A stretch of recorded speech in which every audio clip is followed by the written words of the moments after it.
আমাদের বাড়িতে কিন্তু আমি একটা মেয়ের মধ্যে আছি, আর আমার বড় তো একটা ছেলে, সেটা আর বলার দরকার নেই, বড়রা অবশ্যই ছেলে হয়। আর আমার কিন্তু রয়েছে একটি মাত্র ছেলে, যার বয়স এখনও অনেক ছোট।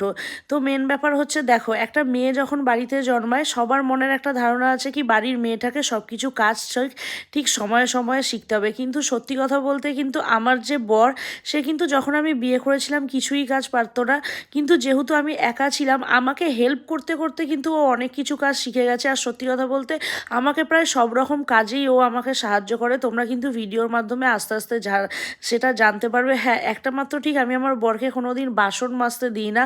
অনেককে দেখেছি কি বরকে দিয়ে বাসনও মাজায়, আমি ওটা পছন্দ করি না কি যে বর বাসন মাজবে। হ্যাঁ, হতেই পারে কি যখন খুব শরীর খারাপ হবে বা কোনো অসুবিধা হবে, যখন আমি প্রেগনেন্ট ছিলাম তখন ও বাসন মেজে দিয়েছে অনেক অনেক।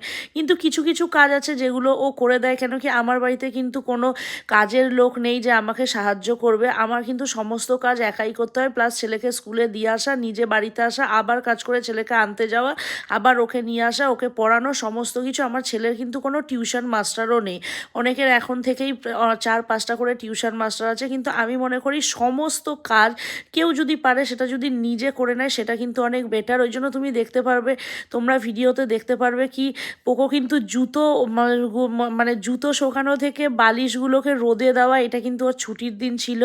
বাগানে কিন্তু আমাদের সাথে কাজ করা, সমস্ত রকম কাজেই আমাদেরকে হেল্প করার। আমি কিন্তু পড়ার ফাঁকে না ওকে একটু দিয়ে দিচ্ছিলাম গরম জল। আমি কিন্তু ছেলেকে একবার হলেও সারাদিনে একটু উষ্ণ উষ্ণ গরম জল খাওয়াই। তাতে যে বাচ্চারা মাঝে মাঝে বলে কি একটু পেটে ব্যথা করছে বা পটি ক্লিয়ার না হয়, এগুলোর কিন্তু সমস্ত রকম প্রবলেম ঠিক হয়ে যায়। আর তাছাড়াও কিন্তু আমি আমার ছেলেকে বেশিরভাগ টাইম হোমিওপ্যাথি মেডিসিন খাওয়াই, অ্যালোপ্যাথি মেডিসিন কিন্তু আমি একদমই প্রেফার করি না। আর আমি আমার ছেলেকে চাই কি সব কিছু কাজ ও যাতে শিখে যায়, যাতে নিজে যখন পড়ে, পড়াশোনার জন্য বা যাই কিছুর জন্য হোক দূরে গিয়ে থাকে, তখন যেন নিজেকে নিজে খেয়াল রাখতে পারে। সেই জন্য দেখো বার্থডের দিন যে গিফটগুলো রিটার্ন গিফট হিসাবে স্কুলে দিয়েছিল জন্মদিন উপলক্ষে, সেই গিফটগুলোও কিন্তু ওকে আমি নিজেই গুছাতে দিয়েছিলাম। কেন কি সব কিছু কাজ যদি এখন থেকে না শেখে তাহলে কিন্তু পরে শেখা কিন্তু খুব মুশকিল হয়ে যাবে।